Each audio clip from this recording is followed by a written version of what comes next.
Hello বন্ধুরা, আমরা চলে এসেছি, দেখতে পাচ্ছেন ইতিমধ্যে এই যে শালির মটকা গরম চা।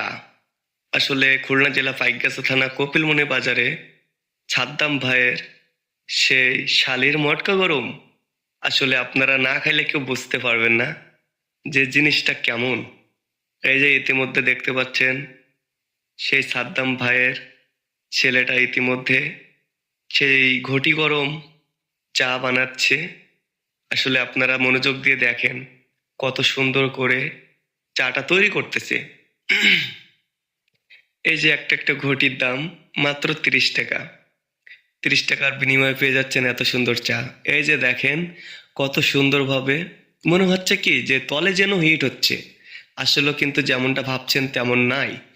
কিন্তু দেখতে থাকেন, না দেখলে আসলে আপনারা কি বুঝতে পারবেন না যে বিষয়টা কেমন। ধৈর্য ধরে দেখবেন। আর ভিডিওটা ভালো লাগলে লাইক, শেয়ার, কমেন্ট করতে ভুলবেন না।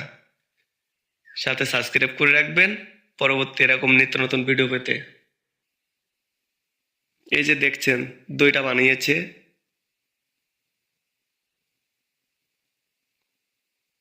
কত সুন্দর কত সুন্দর দেখা যাচ্ছে।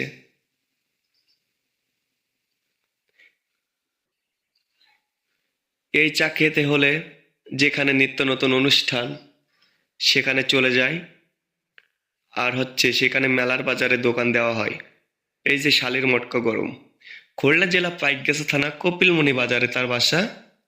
আসলে আপনারা হয়তো অনেকেই চেনেন তাকে, সাদ্দাম ভাই নামে পরিচিত। পানেরও একটা দোকান আছে, সেই সুস্বাদু পান তৈরি করে তিনি। মনোযোগ দিয়ে দেখেন। আমরা গিয়েছি একটা মেলার বাজারে, সেখান থেকে এই ভিডিওটা করছি। ভিডিওটা ভালো লাগলে লাইক, কমেন্ট, শেয়ার, সাবস্ক্রাইব করে রাখবেন। এই যে 3টা হয়ে গেছে এখন ইতিমধ্যে। এই যে সাইডে দেখেন কাস্টমার দাঁড়িয়ে আছে অনেক, তাদেরকে দেওয়া হচ্ছে। ধন্যবাদ।